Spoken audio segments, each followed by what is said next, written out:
One of the biggest changes with Windows 10 is the introduction of Windows as a service, the idea that you need to keep Windows up to date all the time. I'm Mike Niehaus. I'm a Principal Program Manager on the Windows team, and we want to give you an overview of what Windows as a service means to you. It's usually useful to start off by talking about really what are the key topics that you need to know on Windows as a service. First, we need to know the release cadence. We're going to have predictable releases twice per year.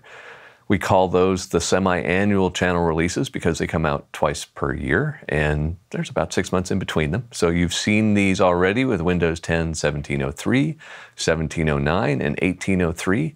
That is expected to continue for all the releases in the future with 1809, 1903, and so on.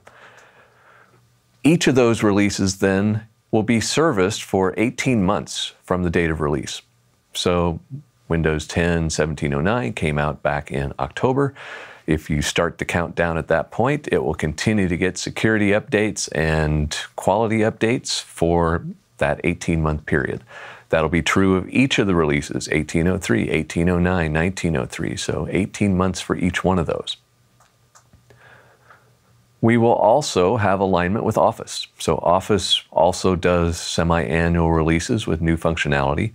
We align as closely as we can with the Office release dates. The Office will tend to be a little bit earlier than the Windows date, so maybe it will be March for Office and then April for Windows, but they're pretty close together and they do follow the same 18-month schedule. Now, we also know that a lot of customers use Config Manager, and Config Manager has moved to an as-a-service model as well. So the Config Manager current branch releases align with the Windows releases to a certain extent. Config Manager is releasing 3 times per year, whereas Windows is only twice per year. So you have to look at the Windows release schedule and see how that maps up with the Config Manager schedule. For the Config Manager release that comes out in around March, that would typically be the 02 release, that would align with the first Windows release of the year, so the 03 release. The second Config Manager release in a year, the 06 release, would typically come out in July. That release would be used to support the Windows 10 second release in the year, which would be the 09 release. So you just need to keep in mind that you need to keep Config Manager up to date as part of your Windows servicing plan. You need to make sure that you stay current on Config Manager as well. Where it gets interesting is you need to look at these releases kind of stacked on top of each other and understand that you aren't just looking at one release at any particular point in time. Instead, you're going through a cycle where you start by investigating the new capabilities that are coming through the Insider Preview program. That becomes part of your planning and preparing for the Windows release. When the release happens, you can then start piloting that with a percentage of the devices in your organization, starting small, probably building up to 10 to 20% of the machines in your org. You can then make a decision to say, all right, now we're ready to broadly deploy that through all of the devices in our organization. You would be going through that process with typically 3 different releases at once. One release where you're planning and preparing using Insider Previews, one where you're piloting what you're going to be deploying broadly next, and a third one that's currently in broad deployment or that you've already deployed and are continuing to use. So as a result, you're constantly in this cycle of planning, piloting, and broadly deploying. So you need to think of that as a continual process that you're going to go through. You're not doing Windows deployment projects anymore because it's a continual process of going through this. You need to make sure that you have the necessary staffing in place to be able to support this. Maybe you have one team that follows a release all the way through. Maybe you have different teams for each release that are going through the different phases. So the mechanisms that you use are going to need to be adjusted from what you've done in the past for typical Windows deployment projects. Now, we also recognize that since this is a fairly big change, that we need to be able to provide a little bit more breathing room for customers. So we made an announcement back in November that we would add an additional 6 months of servicing for Windows 10 Enterprise and Education for the 15.11 release. So instead of having 18 months, effectively that means you have 24 months. We then made a second announcement in February saying that we would do the same thing for Windows 10 1607, 1703, and 1709. So those 4 releases all get those extra 6 months as long as you're running Windows 10 Enterprise or Education. We don't plan to do any further extension for Windows 10 1803 or any of the subsequent releases. So the idea is that you can use these extensions on the 4 releases that we've talked about and use those to get better at the process of keeping current with Windows 10, so that by the time Windows 1803, 1809, and subsequent releases come out, you've built up the necessary processes and experiences to be able to do this more effectively. Now, we do expect to have a paid plan that you could opt into for either all or some of the devices in your organization. That paid plan is expected to be available for Windows 10 1607 and all the releases after that, including future releases that haven't come out yet. So with that, you would get an extra 12 months of servicing on top of the standard 18 months. So a total of 30 months of servicing for each of those releases. That is something that is a paid offering. You can choose to do 100% of the devices in your organization, but what we see more likely is using this as more of an insurance plan. If you get to a situation where maybe you're in the process of migrating off of Windows 10 1703, but you found an application issue and that's preventing the last 10% of the machines from being migrated forward to a subsequent release, you could choose to pay for supplemental servicing just for Windows 10 1703, just for that 10% of the machines, so that you could then get an extra 12 months to resolve those issues, migrate those machines forward.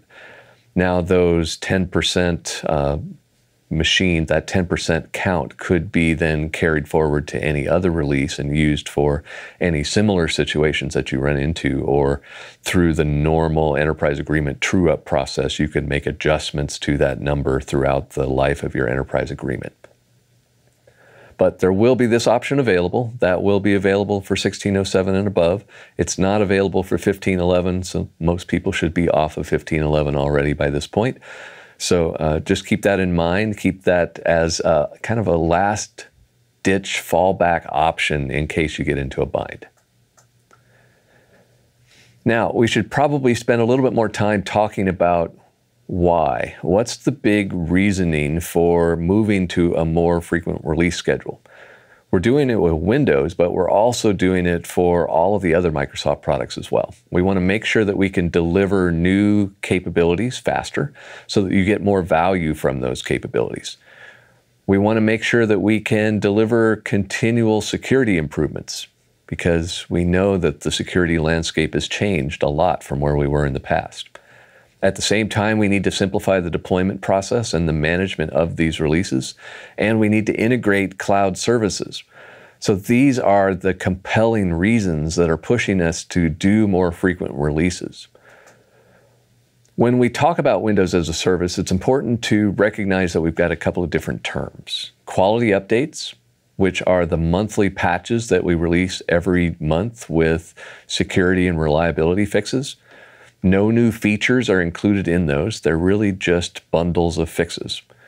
We did make them fully cumulative with Windows 10, so you can install the latest cumulative update and it will make sure that your machine is fully up to date. We also have feature updates. These are the twice per year releases that we talked about before. Each of those supported for 18 months with new features being delivered through those feature updates. We've designed an in-place upgrade mechanism for moving from one Windows 10 release to the next feature update. That's a very reliable process to make sure that if anything goes wrong, we can roll back to the previous OS. That's also something that you can do manually, and pretty soon you'll be able to do it via MDM as well, or Config Manager or other management tools so that you could initiate a remote rollback on a device. But the idea is that if anything goes wrong, if you run into any problems, you should be able to roll back to the previous OS. We can use any of our existing deployment tools to do that, including Config Manager and WSUS and the Microsoft Deployment Toolkit and tools like that. So you can push these out using any of the management tools that you're used to. We want all organizations to try out the features that are coming in these feature updates. So we have the Insider Preview program for doing that, where you can see each of the new releases as they come out to be able to follow along the new features as they're being developed. We have fast ring releases that come out about once a week and slow ring releases that come out about once per month. So you can follow along at whatever pace satisfies your needs. Based on some of the experiences that we've had with the quality updates on Windows 10, we've also made some changes to the patching processes for Windows 7 and Windows 8.1, providing cumulative updates for those as well. Based on some of the improvements that we're seeing in overall reliability on Windows 10, we think it's worthwhile to do similar things for Windows 7 and 8, so you can certainly use those as well. Now, let's dig in a little bit more to a few different areas to make sure that you understand the requirements and the needs for Windows as a service. The biggest one, security. We've typically released Windows every 3 to 5 years. And as a result, there are long periods of time where the platform really doesn't evolve. We have the same Windows capabilities for an extended period of time, 3 to 5 years. Now, that means that the hackers that are trying to find issues in that operating system have a very stable target to go after. Yes, we can patch it with monthly updates, but we can't guarantee that that we're able to make the necessary changes to deal with the latest exploits, because in a lot of cases we need to add new features and re-architect the OS at a much larger level to be able to really provide the necessary security support that's required. That means we have these protection gaps. So we need to move to a much more frequent release cycle so that we can get new capabilities into the OS, so that we can eliminate those protection gaps, and so that we can provide a constantly moving target for the hackers that are trying to find exploits. We think that overall it will mean that the hackers will go after easier targets, because it's much easier to trick the end user into providing information than it is to try to find an exploit in the OS to try to steal the information that you want yourself. So security is the #1 driving goal behind these semi-annual releases. It's certainly not the only one, though. We also know that we've added a fair amount of disruption when we do those releases every 3 to 5 years, because effectively what we're doing is we're having users experience 3 to 5 years worth of change all at once. And that can be fairly substantial. That might require end user training. If we move to a semi-annual release cycle, the changes are much smaller with each release. So the users are much more capable of adopting and adapting to those changes that are coming out every 6 months. As a result, we don't think there would be nearly as much disruption and a much reduced need for doing training of the users to teach them about what's actually changed in each of these releases. Maybe you can send them an email that says, all right, here's what's new, here's what's moved, here's what's changed, but there shouldn't be a need for anything more substantial than that. The other side of that is that you get more productivity features faster. You don't have to wait 3 to 5 years to get new productivity benefits. We can deliver those every 6 months as part of these feature releases. So overall, you get improved productivity, you get more benefit out of Windows itself, as well as minimizing the disruption overall. We've also seen over time that hardware changes are a big deal as well. So rather than just being able to grab a new set of drivers and use those to support Windows on the latest hardware, we found that we need to be making constant changes to Windows to optimize it for the hardware that's been released. So that means that we need to do new Windows releases to support the latest hardware. We need to make the tweaks to make sure that you get the right performance and battery life out of the device. If Intel or AMD were to release a new set of processors and chipsets and claim that battery life should be 16 hours and you put a version of Windows on it and you only get 8, you're probably going to look at that and say, well, Microsoft, what's the issue? And that's the type of optimizations that we need to put in place to make sure that we have all of the performance and power management pieces in place to fully support those new processors and chipsets to be able to get that 16-hour battery life out of the machine. So as a result of that, we had announced the silicon support policy for Windows, saying that to support new processor generations, we need new Windows releases overall.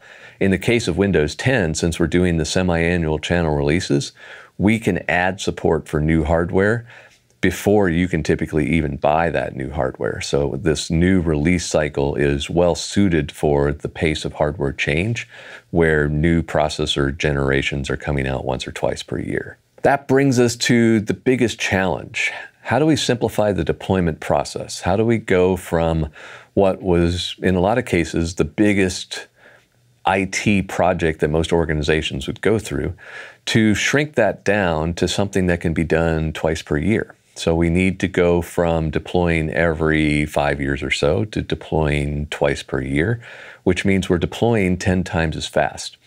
How do we reduce the effort required? How do we reduce the amount of time needed for testing applications, for updating infrastructure, for imaging devices, and for the deployment itself?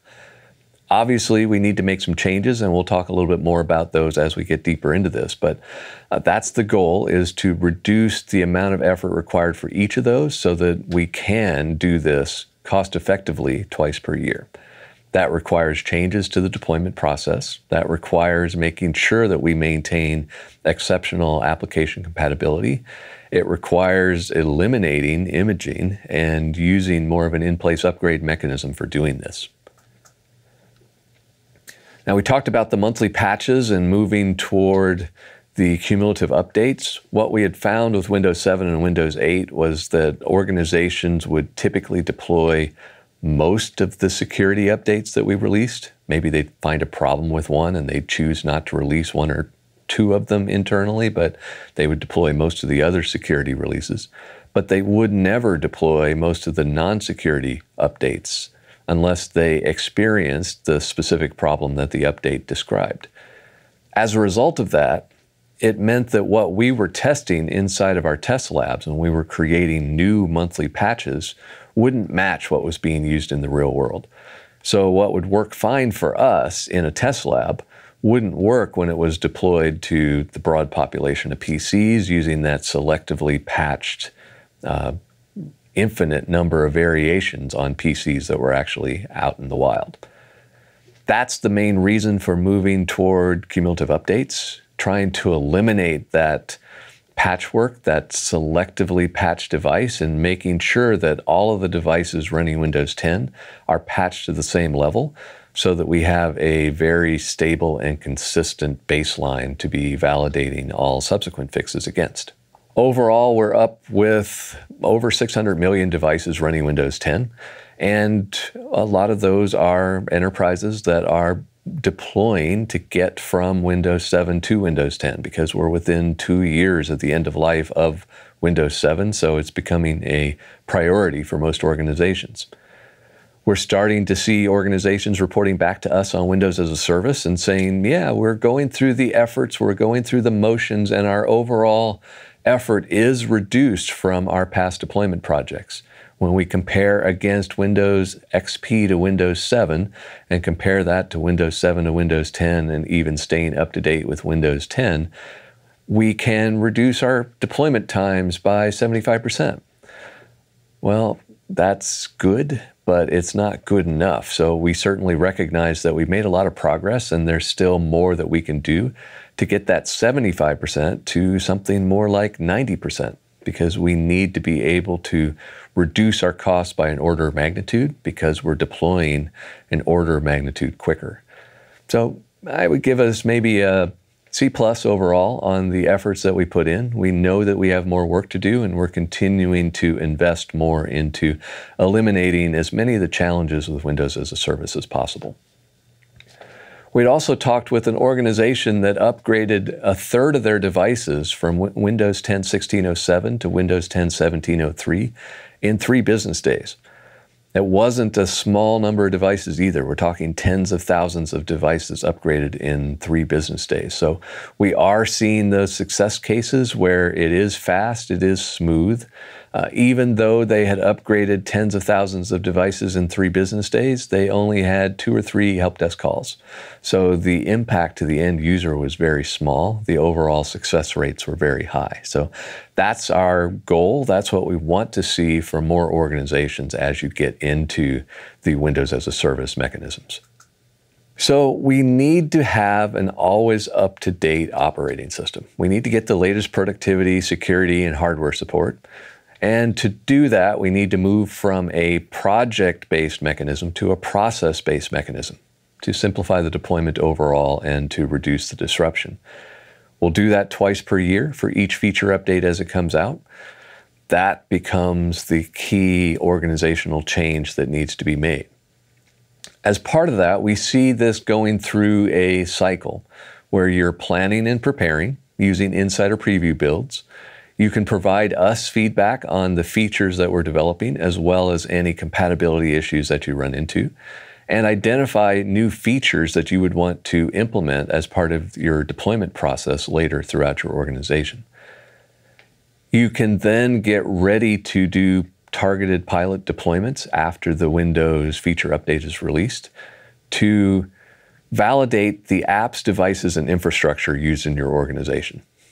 We think that in most organizations, 10 to 20% of the devices is a sufficient population to validate over 90% of the apps that are used in the organization and probably 100% of the devices, to make sure that you get a good sampling, a good view of the types of issues that you might run into. Now, we know that compatibility won't be perfect. We know that there will be some issues that come up. But we want organizations to focus more on reacting to those issues rather than trying to proactively validate, to test everything out ahead of time before deploying to the first machine. Doing that type of proactive test everything mechanism twice per year for each feature update really just isn't practical. So we need to move to a much more reactive model to be able to deploy out to groups of machines to see what happens. Making sure that those people know that if they run into any issues, pick up the phone, call the help desk, and we will work with them to resolve those issues. That also means that you need some remediation mechanisms for what am I going to do if we run into an issue? Am I going to roll the OS back to the previous release? Am I going to loan them a machine running the previous OS version? Can I use a VDI session or a remote desktop host? Every situation is going to be different, but you should have plans in place to know how you're going to react, how you're going to remediate those issues so that the affected users can continue getting their jobs done. As part of those pilot deployments, you can deploy and configure the new features that are in Windows 10 in that feature update that you're deploying, so you can test those out at the same time. Some organizations might say, well, we're going to defer that work a little bit. Let's get the release out and we'll worry about deploying those new features as a project later on, which is an option. But for most organizations, it is easier to do that at the same time that you're doing the initial rollout of those feature updates. But all of that work, all of those targeted pilot deployments are to get you to a point where you make the decision to say, we're now ready to broadly deploy throughout our organization. And it's not a point in time more so than a point where you have checked off all the boxes, that everything looks good enough that we can now start deploying more broadly. We can identify groups of machines in the organization and deploy out group by group, focusing on risk reduction. As an example, we wouldn't want to deploy to the entire accounting organization at once. We may want to split the organization into 2 or 3 sets of machines and deploy them a week or 2 apart, just to make sure that if anything affects their ability to get their jobs done, that they can still get everything done with the remaining devices, with the remaining people in the organization still being unaffected. But it's really not that expected at that point. We think that we found most of the issues as part of that 10 to 20% pilot deployment set. So here it's really just a making sure that we can have the least risk to the organization overall. We're not expecting any issues, but certainly they can continue to happen, so we need to be able to react to those issues the same way that we do with the targeted pilot deployments. So that's the process that we go through with each release: planning and preparing targeted pilot deployments, making that broad deployment decision, and then beginning the broad deployment process group by group, set of devices by set of devices. When we look at that in a different form, we can see planning and preparing maybe 1% of the devices at most in the organization. Maybe these are IT devices and lab machines and developer machines that are being used to kick the tires on the new features that are coming along and make sure that everything looks like it's working well. We then have the targeted pilot using the semi-annual channel release after it comes out, which targets that 10 to 20% of early adopters and hopefully volunteers who want to be involved in this process. You want the types of people who pick up the phone and call the help desk if they run into any issues, rather than the type that will pick up the phone and call their VP and complain that IT broke something again. So that's why we say volunteers. We want people who are participating and helping in the process and not hindering it overall. We can then get ready to broadly deploy, which would be the remaining 80 to 90% of the machines, the general information worker population, where we are deploying group by group, focusing mainly on risk reduction overall. So back to the changes required. How do we change the application validation process, the infrastructure requirements, and the deployment process itself? On the application validation front, we can switch to a reactive process for most of the apps. But we recognize that there are some business critical apps inside of the organization that you do want to proactively test with each release. Generally, if it's worth testing with every release, it's also worth automating that testing. So you can build up some automation suites to run through on this particular Windows release with this particular application, just to make sure that everything works the way that it's expected to. You can quickly run that with every single Insider release that comes out, with each feature update that's actually released, to get a quick yes or no response back from the test automation to say, are we ready to go to more of a targeted pilot deployment? But we really want to focus on most of the applications, hopefully 90% or more, being validated by those targeted pilot deployments. Do we know that they're going to work? Not 100%, but we know that because of the observed 99% application compatibility rates, that it's pretty likely that most of the applications are just going to work.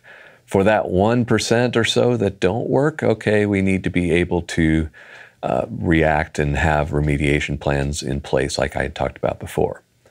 We do have tools to help out with this, including Windows Analytics and the Ready for Windows site, so that you can identify known issues up front, so that you can get support statements from the ISVs for the applications that you use. But we want to get through this process of identifying the apps that you have, prioritizing them so that you only test the most business critical apps with the structured testing, and then trying to validate the remaining of them using the targeted pilot deployments.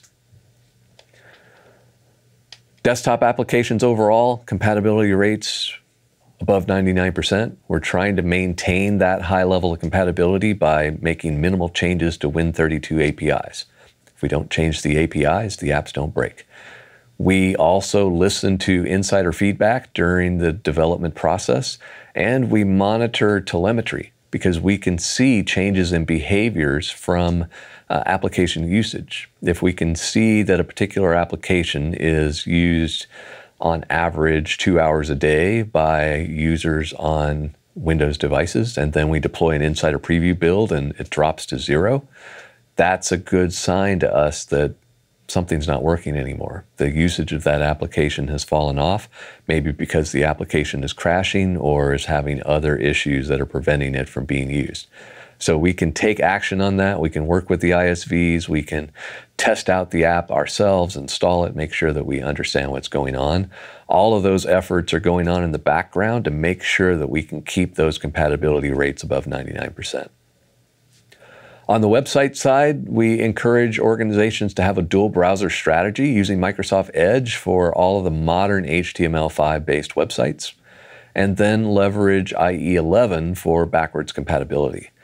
You can then set up enterprise mode to configure which sites should be used in which browser. So if it's an older website that requires IE11, you can redirect it to IE11. For everything else, make sure that it runs in Edge. We have policies that you can set on the device to put that configuration in place and to make sure that the user is always in the right browser.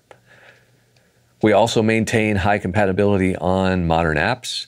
Most organizations, since they're coming from Windows 7, don't have any of these universal Windows platform apps, so not a big concern overall. And we've made sure that Windows 10 has the same hardware requirements as Windows 7. So basically any device capable of running Windows 7 will also be able to run Windows 10. We do have pretty good driver compatibility overall, although we do have some driver updates that would be required. Windows Analytics would be able to tell you about the driver updates that are needed. If you have devices that are pointing directly at Windows Update, we would automatically update those as part of the updating process to make sure that you have compatible drivers before moving to Windows 10. On the dual browser strategy, if you haven't seen this in place, what we basically have is Edge as the default browser. So the user launches a browser, they're going to go into Edge. If they type in a URL that isn't compatible, it will switch automatically to Internet Explorer 11. So it opens a new window and uses that new IE window to run that app. But now most users, when they see that new window, won't necessarily recognize that they switched to a different browser. So they would type in a new URL into the Internet Explorer address bar. We don't really want them to continue to use IE for those pages, so we can set a policy to automatically switch back to Edge for any site that's not on the enterprise mode compatibility list. So that way they end up in the best browser for whatever web page they're visiting. So as you've gone through your efforts to adopt Internet Explorer 11 on Windows 7 and Windows 8.1, you've already done most of the work for supporting Windows 10, since it uses IE11 exactly as it sits on Windows 7 and 8.1. You just may need to do a little bit more configuration on your enterprise mode site list to get that dual browser strategy fully set up to use Edge where it makes sense and to fall back to the compatibility modes in IE11 where necessary.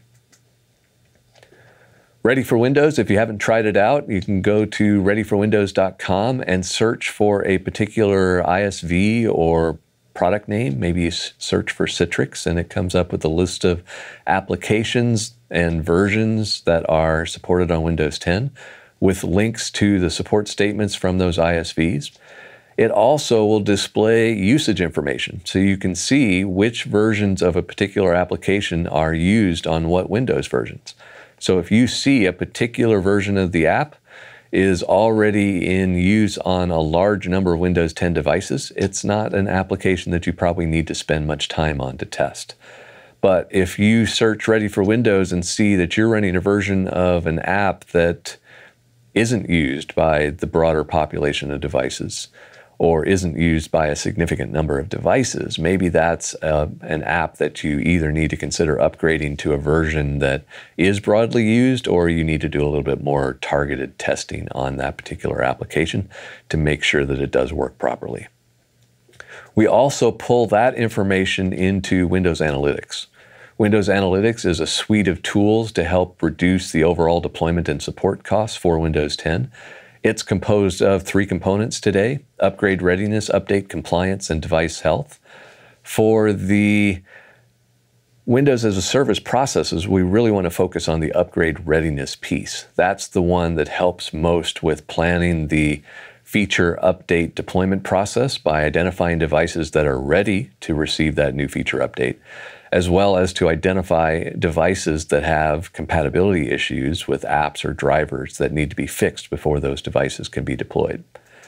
So you really want to focus on upgrade readiness to get Windows Analytics implemented, to pull together inventory from your organization. So we pull together a list of all the devices and the apps that are in use on those devices. We combine that with usage and support statement information from Ready for Windows, and then add in information from our upgrade process that identifies those things that are known to cause problems. Any blocks that we put in place into the upgrade engine itself will be represented in Windows Analytics Upgrade Readiness to show you, here are the known issues that you need to remediate. In a lot of cases, we'll have a link to the ISV websites with instructions on what you need to do to fix those. Maybe it's apply a patch, maybe it's uninstall the app and reinstall it after the feature upgrade. Whatever the scenario is, the links would provide you more details. So you can then leverage upgrade readiness to establish a process of prioritizing applications. Let's look at the apps that are widely used, that aren't used by the broad collection of machines from other organizations. Let's focus our testing on those highest priority, least used applications. Let's work to identify known issues and remediate those using the provided information that we get from the ISVs and from Microsoft, so that we can then build up that list of machines that are ready to deploy, that we can feed into Configuration Manager or other deployment tools to drive the deployment process. The deployment process itself ideally needs to be fairly methodical. We've talked for a long time about ring deployments, but for those that don't understand what a ring deployment methodology is, it basically just means we're going to deploy to a group of machines. A ring is nothing more than a group of machines. We're going to identify a group of machines, deploy to that group, see what the result is for that group, and based on the results, then expand out to the next ring, to the next group. Ideally, each of those rings or each of those groups gets bigger so that we can continue growing our level of confidence with the Windows 10 feature update as we expand out to each new ring. We know that these feature updates are fairly large, so we recommend setting up peer-to-peer technologies to reduce the impact on the network, as we're talking about moving anywhere from 1.8 to 3.5 gigabytes worth of content out to each machine as part of the feature update deployment process.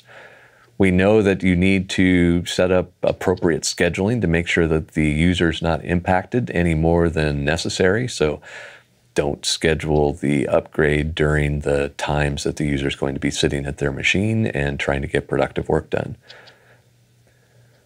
And at the same time, hopefully you can implement new features as part of the deployment process. So looking at the new capabilities in the Windows 10 feature update and doing whatever configuration is required for those as part of the deployment process. So the typical rings that we would suggest are, first, an insider preview ring that's focused primarily on IT and developer devices.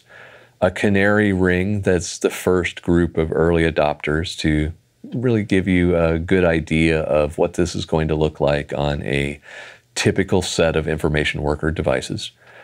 Then you can do additional targeted pilots to those that self-select, so the volunteers that and say that they're willing to try out the latest and greatest and give you feedback.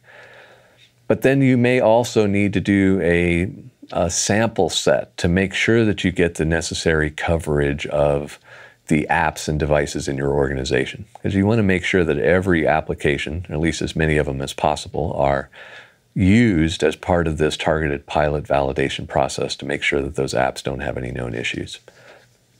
All of that gets us to the point of making the deployment decision where we say, all right, we're now ready to broadly deploy and to continue to use this release until it's time to do this process all over again. On the infrastructure side, we already talked about Configuration Manager current branch and the need to keep that up to date. On the Active Directory and Windows Server side, we've generally tried to decouple the Windows Server release requirements and Active Directory requirements from Windows 10. So for the most part, you shouldn't need any Windows Server infrastructure updates in order to support a Windows 10 release. The other approach that you could take, though, is let's move to the cloud. Let's use Azure Active Directory, Intune, Windows Update for Business, and move away from having these on-premises infrastructure components to worry about at all. Because if you're using Azure AD, Intune, Windows Update for Business, you don't have any infrastructure to worry about. All of the components are kept up to date automatically by Microsoft in the cloud. So either of those approaches is valid. We see a lot of organizations making that migration from on-premises to cloud over a period of time, sometimes through co-management where you're doing both at once and moving one particular workload at a time. Like maybe the first step is to move updating from Configuration Manager to Windows Update for Business. And then the next step is from Active Directory to Azure AD. So you can go through this more methodically over a period of potentially years as you're making the migration to the cloud. On the peer-to-peer side, we do have multiple tools available to help out with the content distribution problem with these feature updates. You can use branch cache with WSUS and Config Manager. That's built into Windows. It's been around for quite a while, going back to Windows 7. Delivery optimization is new for Windows 10. That works with Windows Update for Business, and WSUS actually, to be able to talk to the cloud. It works a little bit differently from branch cache. Branch cache is broadcast-based, where it sends out a request saying, hey, any PCs in the area already have this content. Can you provide it to me? For delivery optimization, it's more of a referral mechanism. So the client would say, I'm about to download this content from Windows Update or from WSUS. Can you give me a list of other PCs near me who may already have that content? Configuration Managers also added their own peer-to-peer mechanism with Config Manager peer caching. That's supported in the Config Manager current branch releases. It's designed to allow one Config Manager client to share content with other Config Manager clients.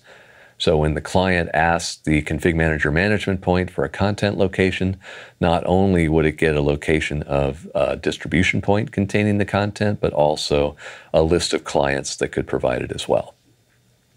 Config Manager also provides support for alternate content providers. So if you already have a third-party product hooked into Config Manager to do peer-to-peer, you can continue to use that as well. It doesn't really matter, to me at least, which of those you implement, but you should make sure that you have at least one peer-to-peer tool set up so that you can do more of this fan-out distribution to move the network traffic away from the data center and the data center switches, more out to the edges of the network where there's a whole lot more capacity. There are a variety of tools that you can use for doing feature updates as well as the monthly patches as well. You can use Windows Update, which is more of the consumer service, which is an internet-based service using delivery optimization for peer-to-peer. Or you can use Windows Update for Business, which is really Windows Update with a set of additional policies on top of it that allows more control over when devices are going to be updated. You can continue to use WSUS, Windows Server Update Services, and you can continue using Configuration Manager. In the Configuration Manager case, you actually have a choice between task sequence-based feature updates or their new Windows 10 servicing capability. Either of those will work to keep the devices up to date. In the Windows Update for Business case, the policies are available through MDM or through group policy to configure groups of devices. So you can target different policies to different groups of machines in order to do a ring deployment. You can also configure active hours to specify that machines shouldn't be disturbed unless the user's outside of those active hours, so that you can update machines when they're likely not sitting in front of it. You would pair Windows Update for Business with Windows Analytics Update Compliance to do compliance reporting to make sure that all the devices are kept up to date and are running current patches. System Center Configuration Manager, the Windows 10 servicing capability is, again, ring-based, where you can define rules up front to say, I want to deploy this group of machines 10 days after release, or 60 days after release, or 90 days after release. Overall, it is desirable to use a servicing-based mechanism because it results in a smaller download size. We can get down to 2.5 gig or less when we're using ESD files, the mechanism used for the servicing-based updates. But if you need more control, task sequence-based servicing is a possibility as well, so that you explicitly run the setup engine to perform the feature update with any pre- and post-processing steps that are required. Just note that in the task sequence case, you do need to download the full 3.5 gig worth of content to the machine before you can initiate that update. We're continuing to invest more in delivery optimization, so you'll see that as our way to the future for peer-to-peer content distribution. We've been working with the Office team to add support for delivery optimization. The Config Manager and Intune teams are planning to add support as well. We added some new policies in Windows 10 1803 for delivery optimization to do bandwidth throttling and to provide more options for choosing peer groups. We've also added some options to prioritize peers with configurable delays so that you can target the best machines for providing peer content.